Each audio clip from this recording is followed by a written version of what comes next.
पिशाच the fiend. यह W.R.S. राल्स्टन 1873 की पुस्तक रशियन फोकटेल्स की पहली कहानी द फींड पिशाच का विस्तृत हिंदी रूपांतरण है। यह कहानी रूसी लोक कथाओं के डरावने और जादुई पक्ष को दर्शाती है। बहुत समय पहले रूस के एक छोटे से गांव में मरुसिया नाम की एक अत्यंत सुंदर युवती रहती थी। वह जितनी सुंदर थी उतनी ही हंसमुख भी। उन दिनों गांवों में यह रिवाज था कि सर्दियों की लंबी रातों में युवा लड़के लड़कियां एक बड़े घर में इकट्ठा होते थे, जहां वे नाचते गाते और कहानियां सुनते थे। एक शाम जब सभा अपने पूरे उफान पर थी, दरवाजा खुला और एक ऐसा युवक अंदर आया जिसे पहले कभी किसी ने नहीं देखा था। उसने बहुत कीमती कपड़े पहने थे और उसके चेहरे पर एक अजीब सी सम्मोहक चमक थी। वह युवक सीधा मरुसिया के पास गया और उसे नाचने के लिए आमंत्रित किया। मरुसिया उसके आकर्षण में पूरी तरह बंध गई। वह युवक न केवल सुंदर था, बल्कि उसके पास बातें करने का एक जादुई अंदाज भी था। पूरी शाम वे साथ नाचे। लेकिन मरुसिया की माँ, जो घर के एक कोने में बैठी सब देख रही थी, उसके मन में एक शंका पैदा हुई। उसने महसूस किया कि उस युवक की मुस्कान में कुछ ठंडा और निर्जीव है। जब सभा समाप्त हुई तो माँ ने मरुसिया से कहा, बेटी, वह युवक कौन है? वह हमारे गांव का नहीं लगता। अगली बार जब वह आए तो सावधान रहना। अगली शाम वह युवक फिर आया।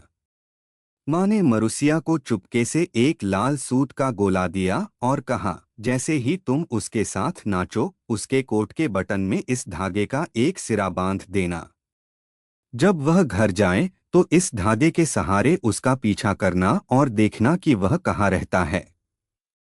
मरुसिया ने वैसा ही किया। जब वह युवक जाने लगा तो मरुसिया दबे पांव उसके पीछे चल पड़ी। धागा उसे गांव की गलियों से बाहर ले गया। मरुसिया को उम्मीद थी कि वह किसी आलीशान महल में जाएगा, लेकिन वह युवक सीधे गांव के पुराने चर्च की ओर मुड़ गया। चर्च का दरवाजा अपने आप खुल गया और वह अंदर चला गया। मरुसिया का दिल जोर जोर से धड़क रहा था। उसने खिड़की के पास एक सीढ़ी लगाई और ऊपर चढ़कर अंदर झांका। जो उसने देखा उसने उसका खून सुखा दिया। चर्च के बीचों बीच एक शव रखा था, जिसे अगले दिन दफनाया जाना था। वह युवक जो कुछ देर पहले मरुसिया के साथ नाच रहा था, अब अपनी असलियत में था।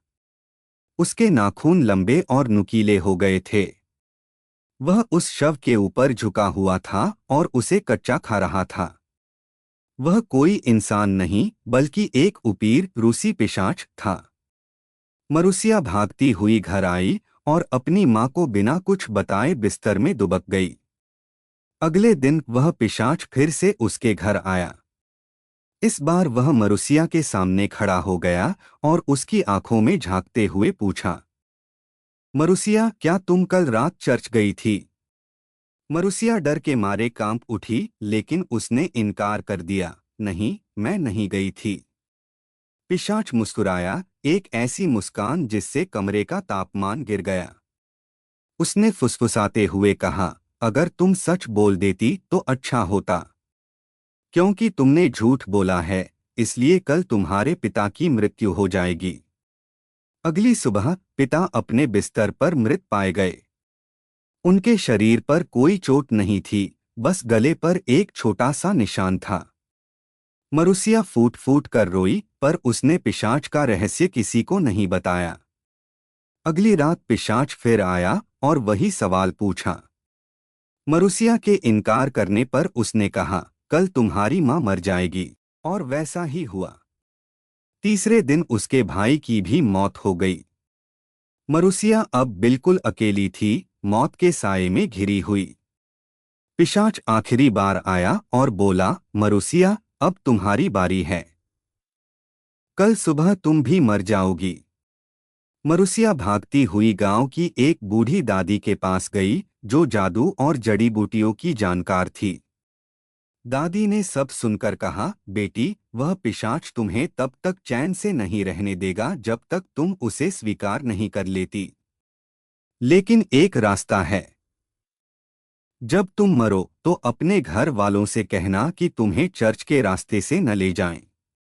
तुम्हें घर की दहरी, थ्रेशहोल्ड के नीचे से निकाला जाए और दो रास्तों के मिलन, क्रॉस रोड्स पर दफनाया जाए। दादी ने उसे दो छोटी शीशियां दीं, एक में मृत जल था और दूसरे में जीवन जल। अगले दिन मरुसिया मृत पाई गई। गांव वालों ने उसकी अंतिम इच्छा के अनुसार उसे चौराहे पर दफना दिया। कुछ समय बाद उसकी कब्र पर एक अद्भुत और सुंदर फूल खिला। एक युवा रईस जमींदार वहां से गुजर रहा था। वह उस फूल की सुंदरता देखकर उसे अपने साथ ले गया और अपने कमरे में सजा लिया। रात के समय वह फूल फिर से मरुसिया के रूप में बदल गया। जमींदार ने जब उसे देखा तो वह दंग रह गया। मरुसिया ने उसे अपनी पूरी कहानी सुनाई। जमींदार को उससे प्रेम हो गया और उसने उससे विवाह कर लिया। वे सुख से रहने लगे, लेकिन मरुसिया ने एक शर्त रखी, वह कभी चर्च के अंदर कदम नहीं रखेगी। वर्षों बीत गए। उनका एक सुंदर बच्चा हुआ। एक दिन जमींदार ने जिद की कि उन्हें बच्चे के नामकरण के लिए चर्च जाना ही होगा। जैसे ही मरुसिया ने चर्च में प्रवेश किया, वही पिशाच वहां पुजारी के वेश में खड़ा था। पिशाच ने मरुसिया को देखते ही चिल्लाकर कहा, अब तो बता दो मरुसिया, क्या तुमने मुझे उस रात चर्च में देखा था? मरुसिया अब डरपोक लड़की नहीं थी। उसने चिल्लाकर कहा, हाँ, मैंने तुम्हें देखा था। तुम एक राक्षस हो जो मुर्दों को खाते हो। पिशाच अपनी असली शक्ल में आ गया और मरुसिया पर झपटा। लेकिन मरुसिया तैयार थी। उसने दादी का दिया हुआ मृत जल उस पर फेंक दिया। जैसे ही जल की बूंदें पिशाच पर पड़ी, वह जलकर राख हो गया। फिर उसने जीवन जल छिड़का, जिससे उसका पति और बच्चा, जो पिशाच के प्रभाव से बेहोश हो गए थे, फिर से जीवित हो उठे। बुराई का अंत हुआ और मरुसिया का श्राप हमेशा के लिए कट गया।